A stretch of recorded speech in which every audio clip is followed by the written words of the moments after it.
स्वागत है आप सभी का हमारे चैनल पर। लास्ट क्लास में हमने अपना पहला अध्याय ध्वनि एवं वर्ण विचार पूरा कर लिया था। आज की इस वीडियो में हम नया अध्याय संधि एवं संधि विच्छेद प्रारंभ करने जा रहे हैं। तो आइए शुरुआत करते हैं अपने इस नए टॉपिक की, और यह काफ़ी महत्वपूर्ण अध्याय है आपके हिंदी विषय का। यदि हम चर्चा करें संधि शब्द का निर्माण कैसे हुआ है, तो देखिए सम और धी जब मिलते हैं तो आपके संधि शब्द का निर्माण होता है। और संधि का जो शाब्दिक अर्थ है वो होता है आपका मेल या फिर समझौता। जब दो शब्द जो दो वर्ण हैं उनका मेल होता है तब आपकी संधि होती है, और इसका शाब्दिक अर्थ ही मेल या समझौता है।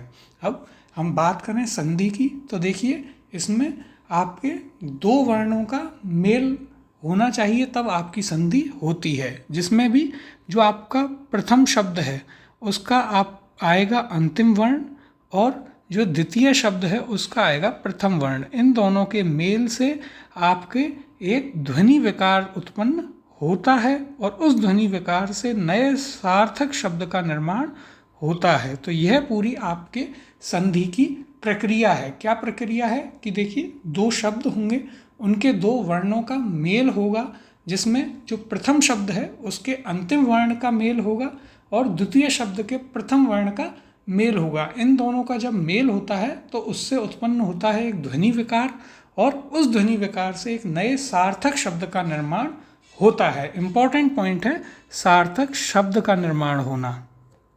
ये जब पूरी प्रक्रिया होती है उसे आप संधि कहते हैं। इस पूरी प्रक्रिया से संधि होती है। अब हम चर्चा करते हैं संधि होने के लिए तीन जो शर्तें हैं, जिन तीन शर्तों का होना पूरा होना आवश्यक है वे कौन कौन सी हैं। तो देखिए सबसे पहले दो वर्णों का मेल होना आवश्यक है। जब तक दो वर्णों का मेल नहीं होगा संधि नहीं हो सकती है। दूसरा ध्वनि परिवर्तन, जब उन दो शब्दों का मेल दो वर्णों का मेल हो जाएगा तो ध्वनि में परिवर्तन होना चाहिए, और जब वह ध्वनि परिवर्तन होता है तो उससे एक सार्थक शब्द का निर्माण होना चाहिए। यानी कि ऐसे शब्द का निर्माण होना चाहिए जिसका कोई सही अर्थ हो, जिसका कुछ अर्थ निकलता हो। ऐसा नहीं कि शब्द का निर्माण तो हुआ है लेकिन उसका कोई अर्थ ही नहीं है।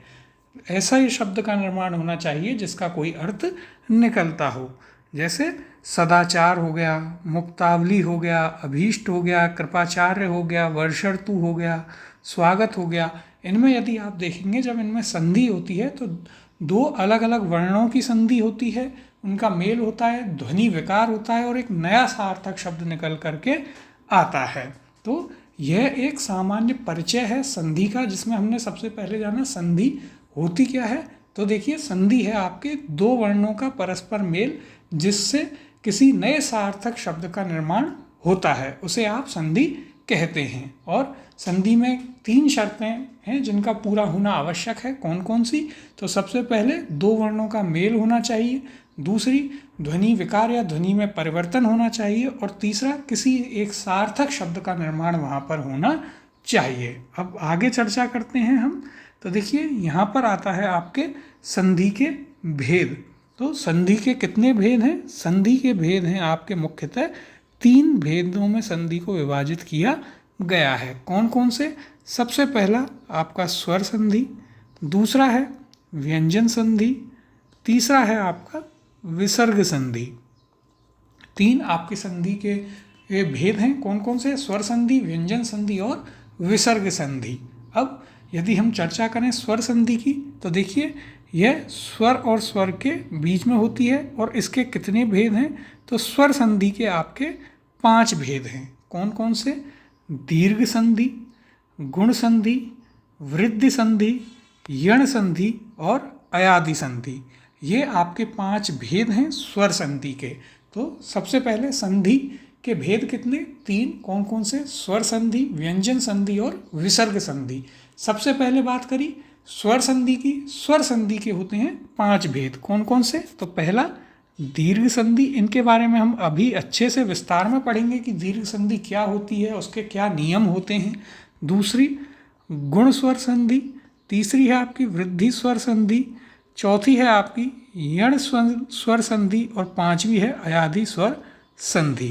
अब इसके बाद दूसरा भेद है व्यंजन संधि का, जो कि 3 प्रकार से होती है। कैसे? स्वर और व्यंजन के मेल से व्यंजन और स्वर के मेल से, इस प्रकार से 3 तरीके से आपकी व्यंजन संधि हो सकती है, जिसमें और एक आपकी व्यंजन और व्यंजन के मेल से। पहला, और इसके कितने नियम हैं? तो इसके हैं कुल 13 नियम। पहली किस प्रकार से होती है? तो पहली स्वर और व्यंजन के मेल से, जैसे अभी और सेक। तो अभी इसमें ई आ रहा है, ये स्वर है, और सेक में ये आपका व्यंजन है, तो बनेगा अभिषेक।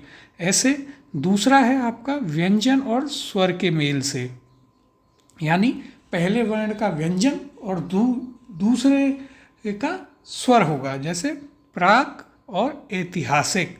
तो यह आपका व्यंजन है, यह स्वर है, इनसे बनता है प्रागैतिहासिक। ये और तीसरा किस प्रकार से? तो तीसरी होती है व्यंजन और व्यंजन के मेल से, जैसे उत्प्रश्न श्रृंखल, तो उच्च श्रृंखल, यानी कि ये आपका व्यंजन और यह भी व्यंजन, दोनों व्यंजनों के मेल से भी व्यंजन संधि होती है। और ये हमारे दूसरा भेद था संधि का। व्यंजन संधि कितने प्रकार से? 3 प्रकार से और 13 नियम। कौन कौन से 3 प्रकार? स्वर और व्यंजन, व्यंजन और स्वर, और व्यंजन और व्यंजन के मेल से। तीसरी संधि है आपकी विसर्ग संधि। यह 2 प्रकार से होती है, जिसके 7 नियम हैं। 2 प्रकार से कैसे? तो देखिए, पहला विसर्ग और स्वर के मेल से, जैसे मनः और अभिलाषी का जब मेल होगा तो मनो अभिलाषी बनता है। दूसरी आपकी होती है विसर्ग और व्यंजन के मेल से, जैसे मनः और चिकित्सक का जब मेल होगा तो मनस चिकित्सक बनेगा। इसी प्रकार से दुष्परिणाम, मनस्ताप, निर्वांकर, सरोवर, यह सारे शब्द बनते हैं, जिनकी चर्चा हम आगे एक एक करके करेंगे। सारे नियमों को देखेंगे और कौन कौन से अपवाद हैं उनको भी हम देखेंगे। अब अपनी चर्चा को आगे बढ़ाते हैं और सबसे पहले हम बात करेंगे स्वर संधि की। कौन सी संधि? तो सबसे पहले है हमारे पास स्वर संधि। स्वर संधि जिसमें हमने नियम पढ़े हैं, इसके प्रकार हमें पढ़ने हैं। कितने प्रकार होते हैं? तो स्वर संधि आपके 5 प्रकार की होती है। सबसे पहली है दीर्घ स्वर संधि। दीर्घ स्वर संधि का नियम क्या है कि ए या आ, ई या ई, उ या उ, इनका यदि समान के साथ संधि कराई जाए, यानी कि ए और आ की ए और आ के साथ ही कराई जाए, ई और ई की ई और ई के साथ कराई जाए, उ और उ की उ और उ के साथ ही यदि हम संधि कराते हैं तो ए और आ के साथ संधि करके आ बनाते हैं, ई और ई के साथ मिलकर ई बनाते हैं, और उ जो है आपके उ और उ के साथ संधि कर करके उ बनाते हैं। यानी कि दीर्घ जो है, जो लघु है, उनमें जो दीर्घ है वह आपका यहाँ पर आएगा। जो बड़ा है इनमें, जैसे कि बड़ा आ बन जा रहा है, बड़ी ई बन जा रही है और बड़ा उ बन जा रहा है, तो यह आपकी दीर्घ संधि है। अब इसमें हम प्रथम नियम की बात यहाँ पर करते हैं। पहला नियम है ए और ए के जब संधि करते हैं तो आपका आ बन रहा है। इसमें पहला है कथन और अनुसार। तो देखिए, कथन अनुसार, यहाँ भी ए और यहाँ भी है ए, तो क्या बना रहे हैं ये दोनों बना रहे हैं कथनानुसार। ऐसे ही कोण प्लस अर्क बनाते हैं आपके कोणार्क। मुख प्लस अरविंद, यह भी ए की ध्वनि, यहाँ भी ए की, और आपके बन रहा है मुखारविंद। उरग और अरी, ये आपके बना रहे हैं उर्गारी। देखिए यहाँ पर कथन प्लस अनुसार, कथनानुसार, ये आपके आ बन गया। ऐसे ही कोण प्लस अर्क में यहाँ पर आपका आ बन गया कोणार्क। मुख प्लस अरविंद में मुखा, ये आपका आ बन गया। उरग प्लस अरी में उर्गारी, यह आपका आ बन गया। तो ये आपकी दीर्घ संधि हुई। आगे देखते हैं दैत्य धन अरी, तो ये आपका दैत्यारी। फिर नयन प्लस अभिराम, नयनाभिराम। चरण प्लस अमृत, चरणामृत। राम प्लस अयन, रामायण। तो यहाँ पर यह जो न का ण में बदला है वो हम आगे एक अलग नियम में देखेंगे, पर राम प्लस अयन आपका रामायण होगा। यहाँ पर आपको दीर्घ संधि दिख रही है, यहाँ भी ए है और यहाँ भी ए है, इन दोनों का जब मेल हो रहा है तो आपको आ यहाँ पर देखने को मिल रहा है। आगे देखते हैं इसी प्रकार से उत्तर प्लस अयन उत्तरायण, अभय प्लस अरण्य अभयारण्य, यह हमें याद रखना है। अभयारण्य कैसे लिखा जाता है, कई बार हम इसको अभयारण्य आधा भा लिख देते हैं, जबकि यह अभयारण्य इस प्रकार से लिखा जाता है, जिसका संधि विच्छेद होता है अभय प्लस अरण्य। फिर है आपका अस्त प्लस अचल, जो आपका अस्ताचल बनता है, और परम प्लस अर्थ परमार्थ बनता है। तो इस प्रकार से यह दीर्घ संधि का पहला नियम होता है, ए और ए को जोड़ करके आ बनता है। आगे देखते हैं उत्तम प्लस अंग उत्तमांग, शब्द प्लस अर्थ शब्दार्थ, सह प्लस अनुभूति सहानुभूति, स प्लस अष्ट प्लस अंग, तो देखिए साष्टांग, यहाँ पर 2 बार आपकी संधि हुई है, पहली से और ए में और दूसरी हुई है आपके टे और ए में। तो यह आपका से प्लस अष्ट प्लस अंग बनता है षष्टांग। काफ़ी ये इम्पोर्टेंट है, याद रखना है कि षष्टांग का जो संधि विच्छेद होगा वो आपका से प्लस अष्ट प्लस अंग बनता है। इसी प्रकार से आगे स्वर्ण प्लस अवसर आपका स्वर्णावसर, वरुण प्लस अवतार वर्णावतार, स प्लस अर्धशती यह आपका सार्धशती बनता है। इसको भी हमें याद रखना है, इम्पोर्टेंट है। फिर एक और इम्पोर्टेंट शब्द मिष्ट प्लस अन मिष्टान, जो कि आपको कई जगह मिष्ठान लिखा मिलता है, वह अशुद्ध होता है। तो यहाँ से आपकी शब्द शुद्धि भी, जो एक अध्याय है शब्द शुद्धि, वह भी यहाँ से आपका क्लियर होता जाएगा। तो मिष्ठान ना होकर के आपका मिष्टान होता है। तो हम यहाँ पर नोट कर लेते हैं, मिष्ठान आपका गलत शब्द है, सही शब्द है मिष्टान, जो कि आपका बनता है मिष्ट और अन्न से। आगे देखते हैं देव प्लस अधिपति देवाधिपति, स प्लस अवधान सावधान, और स्व प्लस अधीन स्वाधीन। इसके बाद देखते हैं, तो देखिए सूर्य प्लस अस्त सूर्यास्त बनाता है, मूल्य प्लस अंकन मूल्यांकन, ऊह प्लस अपोह ऊहापोह, जो आपको कई बार प्रश्नों में देखने को मिल जाएगा। फिर है जन्म प्लस अंतर जन्मांतर। इसके बाद से प्लस अनुरोध सानुरोध, राम प्लस अनुज रामानुज, फिर अंत प्लस अक्षरी अंत्याक्षरी, यह भी काफ़ी इम्पोर्टेंट है, याद रखना है। जो हम सामान्य भाषा में जिसे आप बोल देते हैं अंताक्षरी, तो यह कुछ शब्द ऐसे हैं जो सामान्यतः हम गलत बोलते हैं, इसलिए हमारे गलत हो जाते हैं। अंताक्षरी आपका गलत शब्द है, अंत्याक्षरी इसका सही शब्द है, जो कि अंत्य प्लस अक्षरी से बनता है। इन दोनों को मिला करके बनेगा अंत्याक्षरी। फिर गीत प्लस अंजलि, इससे बनेगा आपका गीतांजलि। धर्म प्लस अधर्म को मिलाकर मिलता है आपका धर्माधर्म। द्वैत प्लस अद्वैत को मिलाकर दैत्वाद्वैत, और छिद्र प्लस अन्वेषण को मिलाकर के बनता है आपका छिद्रान्वेषण। तो यहाँ तक आपने दीर्घ संधि के जो पहला नियम है ए प्लस ए, जो बड़ा आ बनाते हैं, वो आपने देखा। आगे इसमें और शब्दों को देखते हैं।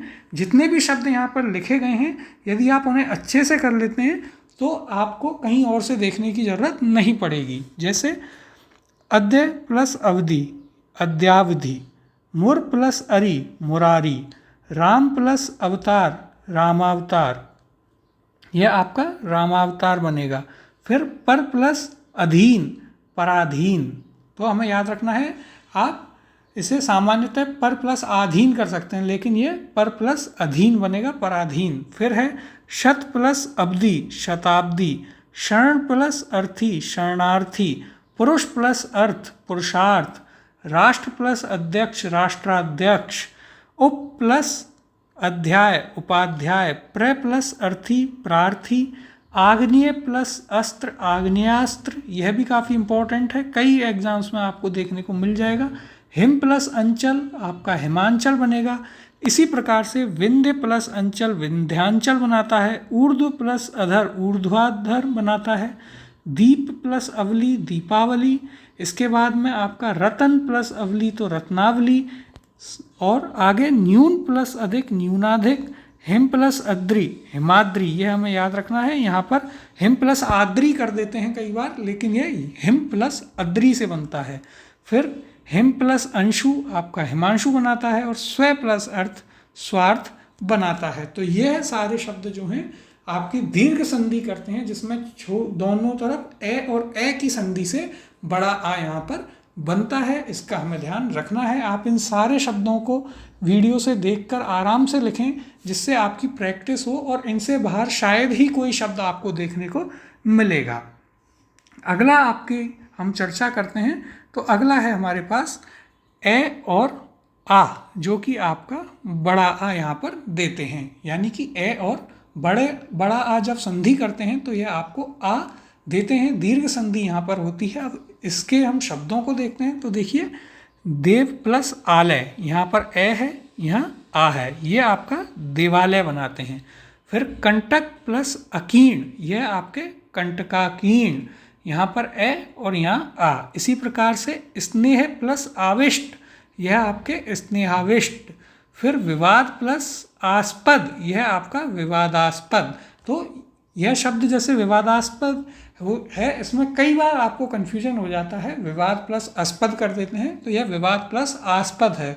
इन्हें आप जब भी पढ़ें वीडियो से आराम से देखकर लिख कर के पढ़ें बार बार, जिससे यह आपको याद हो जाएंगे। फिर जैसे कृप प्लस आचार्य, तो यह आपका कृपाचार्य। इसमें भी हमें ध्यान रखना है, इसे सामान्यतः कृपा प्लस आचार्य कर देते हैं, जो कि गलत है। यह कृप प्लस आचार्य होता है। फिर प्रारंभ का देखिए, तो प्र और आरंभ से बना है आपका प्रारंभ। फिर शरासन में शर प्लस आसन, आपका शरासन बनाते हैं, और कुश प्लस आसन बनाते हैं कुशासन। तो यह भी इम्पोर्टेंट है, महत्वपूर्ण है, हमें याद रखना है। कुशासन का संधि क्या होती है, तो कुश प्लस आसन जो है आपके कुशासन बनाते हैं। अगला है यहाँ पर प्राण प्लस आयाम, जो कि आपका प्राणायाम बनाते हैं। रतन प्लस आकर, रत्नाकर। सत्य प्लस आग्रह, सत्याग्रह। और भय प्लस आक्रांत, भयाक्रांत। तो इन शब्दों में हम देख रहे हैं, आगे वाला जो वर्ण है वह ए है और दूसरा वर्ण है आ। उन दोनों की संधि से हमें दीर्घ संधि होते हुए कौन सा मिल रहा है, तो बड़ा आ यहाँ पर मिल रहा है। आगे के क्रम में देखते हैं, दीप प्लस आधार, दीपाधार। परम प्लस आनंद, परमानंद। शरण प्लस आगत, शरणागत। भोजन प्लस आलय, भोजनालय। इसी प्रकार से मेघ प्लस आलय, मेघालय। और आगे यातायात, तो यात प्लस आयात आपका यातायात बनाता है। जल प्लस आशय, जलाशय। धर्म प्लस आत्मा, धर्मात्मा। आगे देखते हैं, स्नान प्लस आगार आपका बनाता है स्नानागार। स्नेह प्लस आकांक्षी बनाता है स्नेहाकांक्षी। और सौभाग्य और आकांक्षणी बनाते हैं सौभाग्याकांक्षणी, जो कि शादी के कारणों में कई बार जो लिखा रहता है सौ और फिर जो लड़की होती है उसका नाम, तो उस यदि पूरा शब्द जो है वो आपका सौभाग्याकांक्षणी है, जो कि सौभाग्य प्लस आकांक्षणी से मिलकर के बनता है। फिर है आपका मरणासन, तो यह पर आपके मरण और आसन्न में जब संधि होती है तो आपका बनता है मरणासन।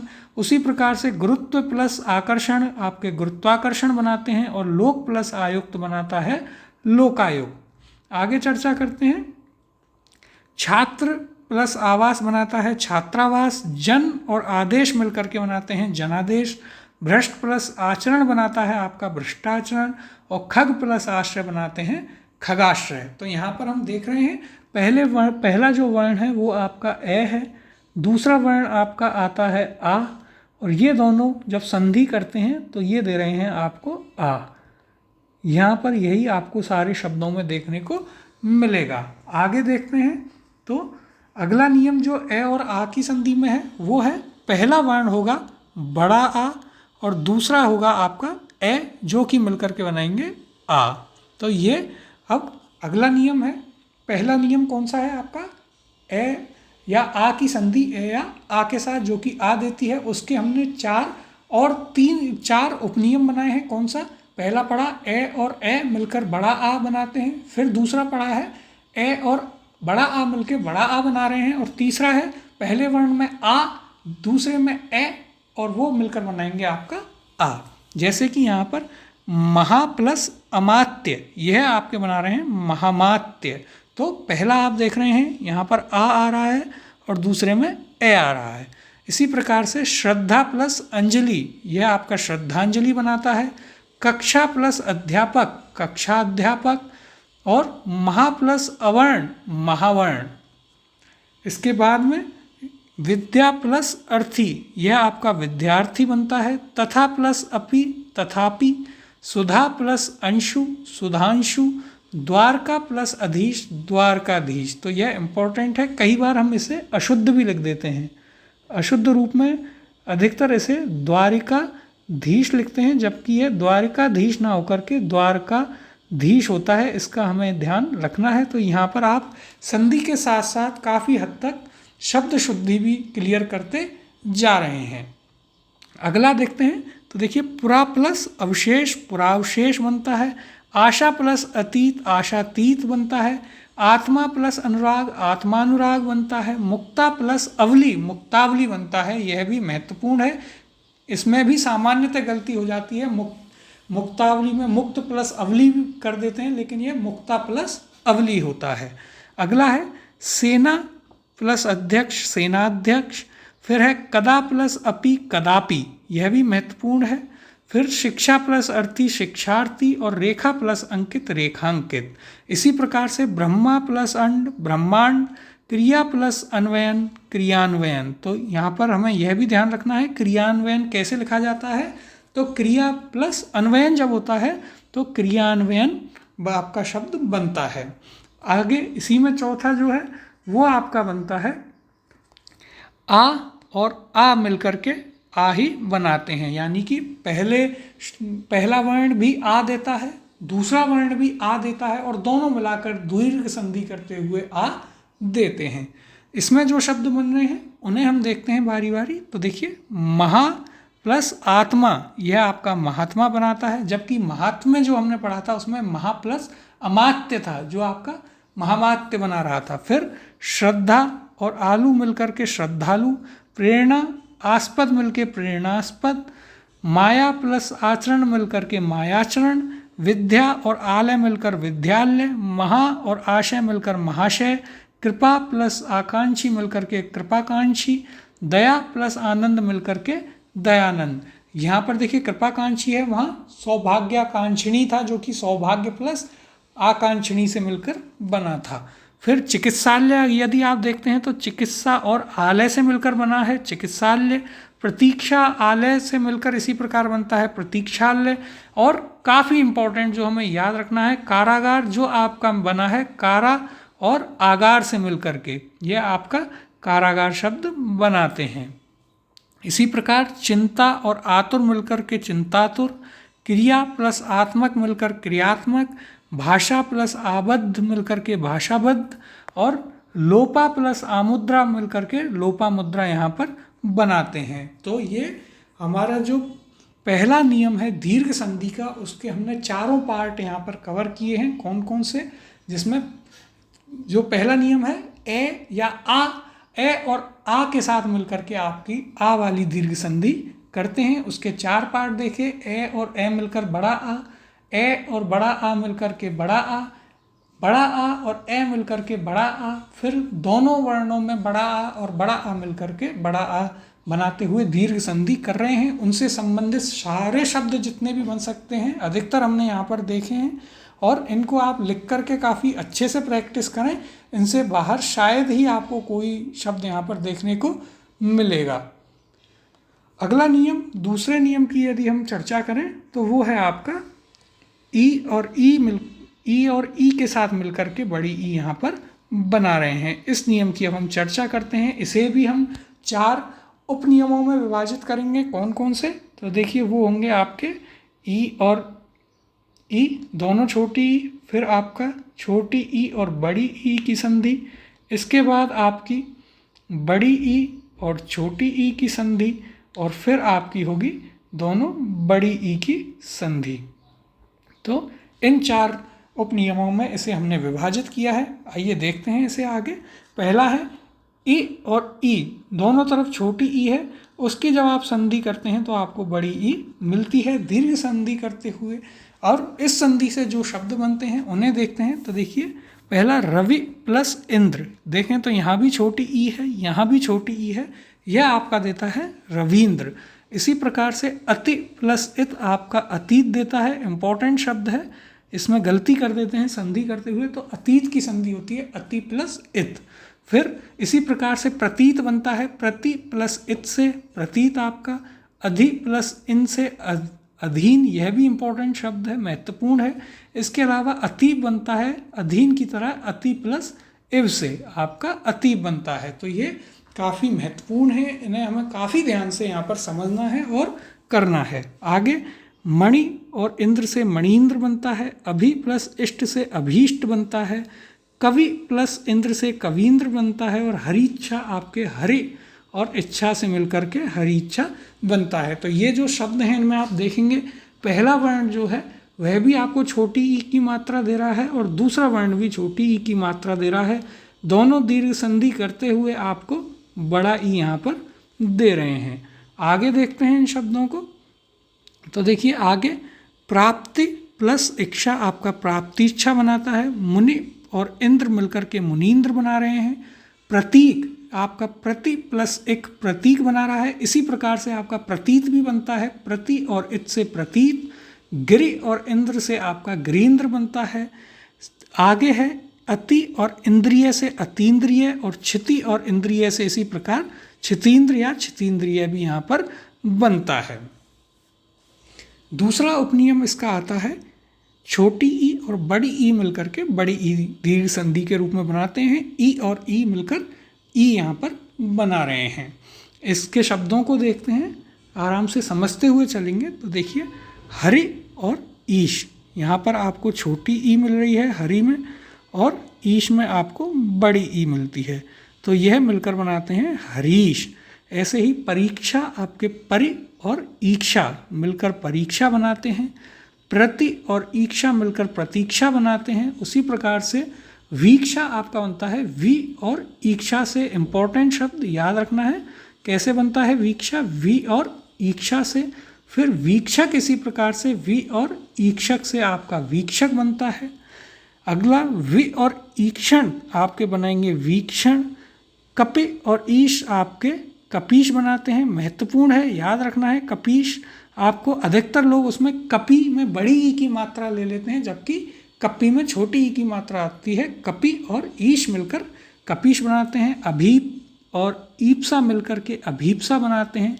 अभीप और ईप्सित मिलकर के अभीप्सित बनाते हैं। यदि आप इनका सही उच्चारण भी करेंगे तो भी आपको संधि अच्छे से इनमें समझ में आएगी। अधीक्षक देखिए, अधि और ईक्षक मिलकर के अधीक्षक बना रहे हैं। परि और ईक्षक मिलकर के परीक्षक। अधि और ईश मिलकर के अधीश। कवि और ईश मिलकर कवीश। गिरि और ईश मिलकर के गिरीश। तो हमें यहाँ पर ऐसे शब्द भी मिल रहे हैं जैसे कि ईश आपका बड़ी ई की मात्रा के साथ आएगा, इन्हें यहाँ पर हम लिख लेते हैं जिससे आगे कोई गलती ना हो। ईश, उसी प्रकार से हमने देखा आपका ईक्षा, जिसमें जैसे प्रतीक्षा बन रहा था प्रति छोटा ई और ईक्षा में बड़ी ई। इसके अलावा आपको ईक्षक शब्द भी यहाँ पर मिलता है जिसमें बड़ी ई आती है। और यदि आप बात करें कौन कौन से शब्द हैं, तो देखिए आपके ईप्सा है, और ईप्सा से ही आपका ईप्सित है। ये शब्द हमें आपको सामान्यतः देखने पर मिलेंगे। इसके अलावा ईश्वर हम सभी जानते हैं कि उसमें भी बड़ी ई की मात्रा आती है। तो देखिए आगे देखते हैं अपने शब्दों को। वारी प्लस ईश वारीश, यहाँ पर हमें यह भी याद रखना है। क्षिति प्लस ईश क्षितीश। कपि प्लस ईश्वर कपीश्वर। कवि प्लस ईश्वर कवीश्वर। गिरि प्लस ईश्वर गिरीश्वर। और इसी क्रम में मुनि प्लस ईश्वर मुनीश्वर। मणि प्लस इंद्र, मणि में देखिए आपके छोटी ई की मात्रा आती है मणि में, मणीश्वर। फिर अधि और ईश्वर मिला के अधीश्वर। प्रति और ईक्षित मिला के प्रतीक्षित, जो हम पढ़ चुके हैं। यहाँ पर एक में अशुद्धि थी जिसे सही कर दिया गया है। मणीश्वर जो कि आपका मणि में छोटी ई की मात्रा और ईश्वर हम ऊपर लिख चुके हैं, इसमें बड़ी ई की मात्रा आती है और वो आपका बनाता है मणीश्वर। आगे देखते हैं तो देखिए अगला जो इसमें नियम आता है वो आता है आपका बड़ी ई और छोटी ई मिलकर के दीर्घ संधि करते हुए ई बनाते हैं, यानी कि पहले वर्ण में आपको ई मिलेगा, दूसरे में मिलेगा आपको ई, और ये दोनों दीर्घ संधि करते हुए ई बनाते हैं। इसमें देखते हैं कौन कौन से शब्द बनते हैं। तो देखिए देवी और इच्छा से बनते हैं आपके देवीक्षा। तो यहाँ पर आप देख सकते हैं आपको बड़ी ई की मात्रा मिल रही है और यहाँ पर छोटी ई, तो ये आपका बन रहा है दीर्घ संधि करते हुए बड़ी ई जो कि देवीक्षा होती है। फिर लक्ष्मी और इच्छा की संधि होते हुए लक्ष्मीक्षा। श्री और इंदु श्रींदु बनाते हैं। मही और इंद्र मिलकर महेंद्र बनाते हैं। अब कुछ शब्द ऐसे हैं जिनमें काफ़ी ज़्यादा आपको कन्फ्यूजन होता है, जैसे महेंद्र में छोटी आएगी या बड़ी, तो हमें याद रखना है मही में बड़ी मात्रा, फिर इंद्र, इन दोनों की संधि से महेंद्र बनता है। आगे है आपका महती प्लस इच्छा, महती इच्छा। नदी प्लस इंद्र नदींद्र। फणी प्लस इंद्र फणींद्र। यति प्लस इंद्र यतीन्द्र। इसी प्रकार से देखिए शची प्लस इंद्र शचींद्र। यह महत्वपूर्ण है क्योंकि शची में कई बार छोटी मात्रा लिख देते हैं जबकि शची में बड़ी आती है शचींद्र।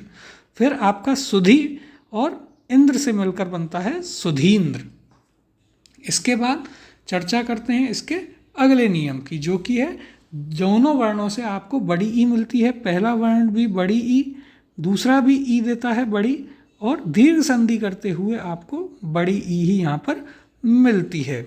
जिसमें कौन कौन से शब्द हैं तो देखिए सती प्लस ईश आपका सतीश बनाता है। नदी और ईश्वर मिलकर नदीश्वर। पृथ्वी और ईश्वर मिलकर पृथ्वीश्वर। श्री और ईश मिलकर के श्रीश यहाँ पर बनाते हैं। आगे और शब्दों को देखते हैं इसी नियम में कौन कौन से शब्द हैं। तो देखिए महिष आपका बनता है मही और ईश से मिलकर के। इसे हमने महेंद्र में भी अच्छे से पढ़ा था कि वहाँ छोटी ई नहीं आती मही में बड़ी आती है। उसके बाद इंद्र और महेंद्र वहाँ पर बनता है। फिर योगी और ईश मिलकर बनाकर योगीश बनाते हैं। रजनी और ईश मिलकर रजनीश बनाते हैं। गौरी और ईश मिलकर के गौरीश बनाते हैं। इसी प्रकार से जानकी और ईश मिलकर जानकीश। पृथ्वी और ईश मिलकर पृथ्वीश। लक्ष्मी और ईश मिलकर लक्ष्मीश, जबकि लक्ष्मी और इच्छा मिलकर के लक्ष्मी इच्छा बनाते हैं। फिर नदी और ईश मिलकर नदीश। उसी प्रकार से नारी और ईश्वर मिलकर के नारीश्वर। नंदी और ईश्वर मिलकर नंदीश्वर। फणी और ईश्वर मिलकर फणीश्वर। मही और ईश्वर मिलकर के महीश्वर। योगी और ईश्वर मिलकर के योगीश्वर। तो हमें ध्यान रखना है मही का, मही में आपकी छोटी ई की मात्रा नहीं आती है, मही में आती है आपके बड़े ई की मात्रा। इसमें सामान्यतः गलती हो जाती है, इसलिए इसे हमें याद रखना है। अगला नियम यहाँ पर देखते हैं तो वो है आपका तीसरा नियम। दो नियम हम देख चुके हैं आपके। पहला कौन सा था, ए या आ की संधि ए या आ के साथ जो कि आ देती है। फिर ई और ई की संधि ई या ई के साथ जो कि आपको ई दे रही है। और तीसरा नियम है आपका उ या ऊ की संधि आपके उ या ऊ के साथ जो आपको देती है ऊ। तो ये आपका तीसरा नियम आ जाता है दीर्घ संधि का। इसके बाद दीर्घ संधि पूरी हो जाएगी। तो देखिए सर्वप्रथम जो इसका उपनियम है पहला, वो है पहले वर्ण में भी छोटा ऊ, दूसरे में भी छोटा ऊ, और ये दीर्घ संधि करते हुए बनाते हैं बड़ा ऊ। शब्द देखते हैं अब यहाँ पर कैसे संधि हो रही है उसे समझते हैं। तो देखिए लघु प्लस उत्तम, यहाँ भी छोटा ऊ है और यहाँ भी छोटा ऊ है, दोनों मिलकर के लघुत्तम बनाते हैं। उसी प्रकार लघु प्लस उत्तर मिलकर लघुत्तर। अनु प्लस उदित मिलकर के अनुदित।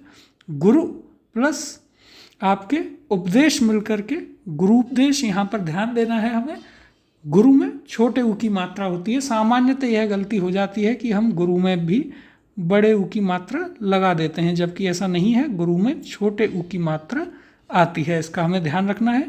फिर आपका है मनु प्लस उपदेश जो आपका बनाता है मनुपदेश। साधु प्लस उपदेश आपका साधुपदेश बनाता है। उसी प्रकार से मधु प्लस उपदेश बनाते हैं मधुपदेश।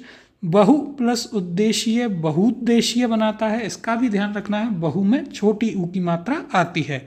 फिर कटु और उक्ति मिलकर बनाते हैं कटुक्ति। और अगला शब्द जो महत्वपूर्ण भी है, सु प्लस उक्ति मिलकर के बनाते हैं आपके सूक्ति। इसके बाद देखिए भानु प्लस उदय मिलकर बनाते हैं भानुदय। उसी प्रकार से विधु प्लस उदय मिलकर बनाते हैं विधुदय। और मृत्यु प्लस उपरांत आपके मृत्यु उपरांत बनाते हैं। अगला इसमें जो है उसे देखते हैं, वो है आपका पहले वर्ण में छोटा ऊ, दूसरे में बड़ा, और ये दीर्घ संधि करते हुए ऊ बनाते हैं। यानी कि ऊ और ऊ की जब संधि होगी तो वो आपको दीर्घ संधि करते हुए ऊ यहाँ पर देते हैं। इनमें कैसे संधि होती है उसे समझते हैं। तो देखिए, पहला सिंधु प्लस ऊर्जा, ये आपके सिंधूर्जा बनाते हैं। बहु प्लस ऊर्जा आपका बहुर्जा बनाता है। भानु प्लस ऊर्ध्व, ये आपका बनाता है भानु प्लस ऊर्ध्व, ये आपका बनाता है भानुर्ध्व। अम्बु प्लस ऊर्मी आपका बनाता है अम्बूर्मी।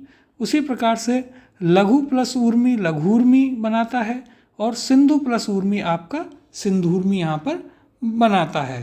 तो कुछ शब्द जो कि बड़े ऊ के साथ आते हैं, लेकिन हमें कन्फ्यूजन होता है कि छोटा ऊ आएगा या बड़ा, उनका हमें याद रखना है। कौन कौन से ऐसे शब्द यहाँ पर हमें मिले देखने को, तो देखिए आपके ऊर्जा मिलता है। ऊर्जा के अलावा और कौन सा मिलता है, ऊर्जा के अलावा आपको ऊर्ध्व यहाँ पर देखने को मिलता है। और ऊर्मी भी ऐसा शब्द मिलता है जिसमें बड़े ऊ की मात्रा आती है।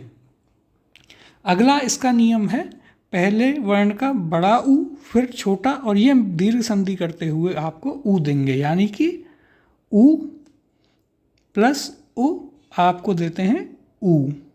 अब इसमें संधि को समझते हैं कैसे हो रही है।